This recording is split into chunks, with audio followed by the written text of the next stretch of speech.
Welcome back to the Reading Lounge, scholars, strategists, and travelers of the long road. Today we are opening the heavy, smoke-stained pages of George R.R. Martin's second masterpiece, A Clash of Kings. If the first book was about the crumbling of the old order, this one is about the world's true agony. Westeros is literally on fire, and that fire is being fanned by 5 different kings simultaneously. Alex, this is the moment where every word has the weight of iron, and every lie is spoken in the name of a crown. In this episode, we are looking at the legal collapse of the 7 kingdoms and the brutal tactical shift that changed warfare forever.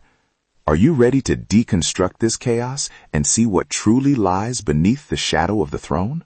I've been ready since the Red Comet first touched the sky, Max. For me, A Clash of Kings is, above all, a book about illusions and the terrible price people pay for a crown that is, as Varys puts it, just a shadow on the wall. Look at that comet. It's a brilliant literary device. It's like a Rorschach test for an entire continent.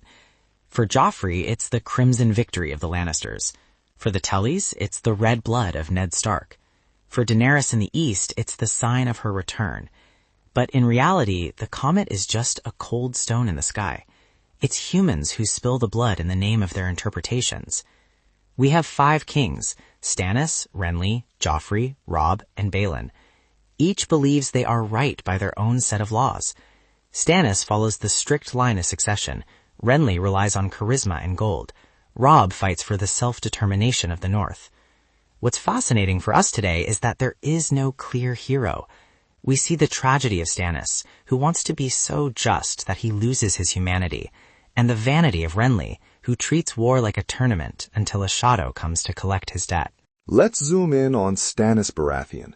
Martin writes this character with surgical, almost cruel precision. He is the embodiment of the concept dura lex sed lex. The law is harsh, but it is the law. I often compare Stannis to hardened Damascus steel. He is incredibly strong. He knows no physical fear, and he never, ever yields. But in material science, we know that such steel doesn't bend when under too much pressure. It simply shatters into 1,000 jagged pieces. Stannis is the only leader who actually understands that the others in the North are the true existential threat, while everyone else is busy playing musical chairs in King's Landing. But his tragedy is his inability to inspire love. People follow him because of duty or fear, but never because they believe in his heart. And that emptiness is what attracts Melisandre. She brings the primal magic of fire into his dry, cold world of logistics and strategy. Alex, do you think Stannis actually became a believer in R'hllor, or did he simply see this as a shadow technology, a piece of mystical artillery to gain a tactical edge? I believe Stannis is a pragmatist to his very marrow, even when facing things that logic cannot explain. When he saw that shadow murder his brother Renly inside a sealed tent, he didn't become a religious zealot in the traditional sense. He simply acknowledged a fact. This thing works. For him, Melisandre's magic is an asymmetric weapon, the medieval equivalent of a nuclear option. It breaks every rule of chivalry and knightly honor that the world was built upon. The battle at Storm's End was won without a single sword clash, because a shadow born in fire did what 10,000 soldiers couldn't. This is a terrifying precedent for Westeros. Renly's death means that no one is safe anymore, not even behind the thickest walls or with the best personal guard. It destroys the last remains of the social contract.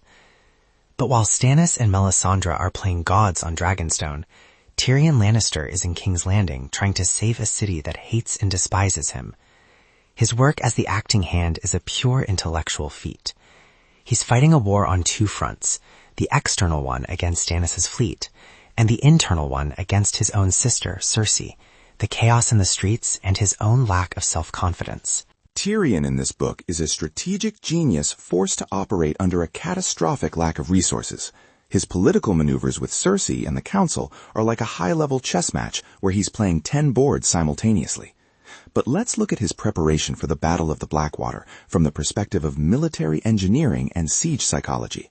Stannis had the absolute naval advantage. His ships were the dreadnoughts of their time, and he was certain he'd take the city from the water within hours.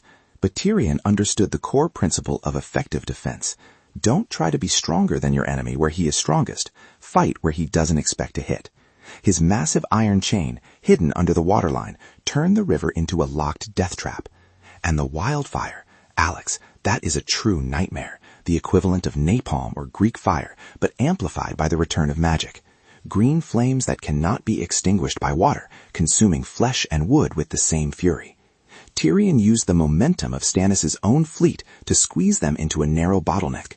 It wasn't just a victory, it was a demonstration that the era of traditional knights in shining armor is fading, replaced by cold calculation and mass destruction. But the price of this victory for Tyrion was devastating. He lost his influence, his looks, and nearly his life at the hands of his own Kingsguard. That moment of truth for the Lannisters changed everything. But while Wildfire burned in the west, in the mysterious city of Qarth, Daenerys Targaryen was walking through the House of the Undying. For any lore enthusiast, this is the most critical metaphysical moment in the entire saga.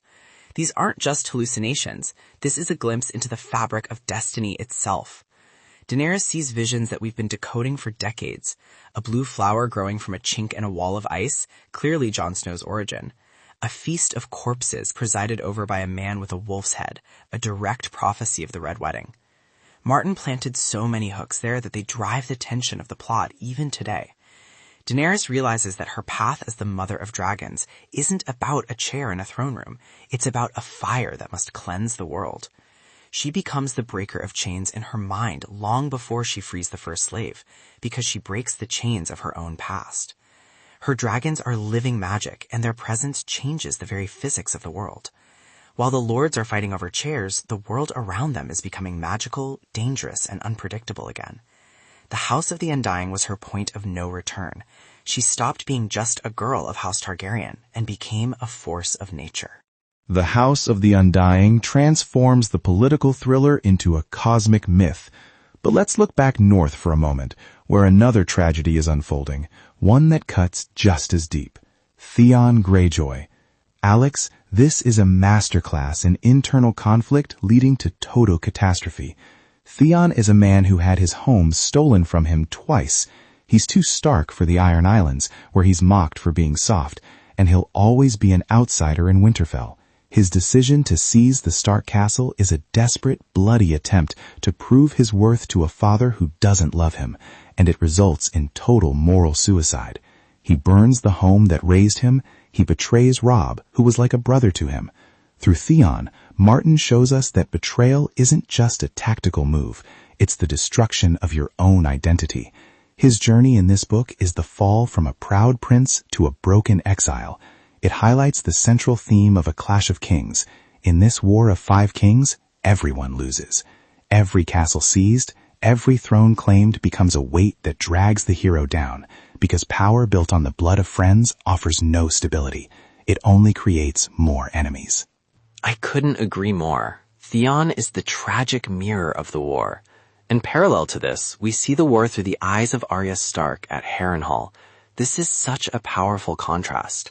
While kings in their tents drink wine and debate the legitimacy of their claims, Arya sees the filthy, stinking side of war, torture, hunger, and the senseless cruelty of Gregor Clegane's men. Harrenhal in Martin's world is a symbol of vanity, a giant melted ruin where the law of the strong has completely replaced any human justice. Arya learns to survive in this world by losing her childhood minute by minute. Her 3 murders ordered through Jake and Hagar are her initiation into a world of ruthless adulthood, where justice is just a fast blade in the dark.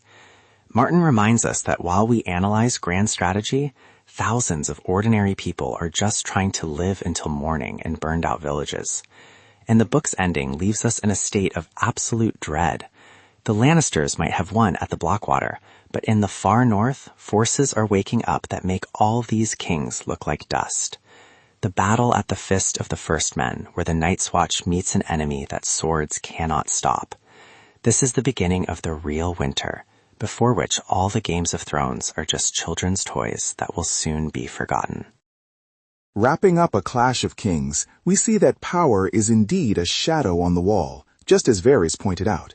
It belongs to the person who makes others believe in that shadow. Tyrion, Stannis, Daenerys, Robb, Each of them made a heavy choice, and each paid for it with a piece of their soul. The book ends with a victory for the cold political realism of Tywin Lannister, but we as readers know it's just a short quiet before the real storm. Next time, we move to A Storm of Swords, the book that will break our hearts into pieces. The Red Wedding, the fall of ideals, the duels where there are no winners. Alex, I can already feel the tension just preparing for that conversation. It will be an episode about how Westeros finally loses its conscience, but finds new, completely unexpected heroes in the darkest of times. It's going to be epic and difficult at the same time.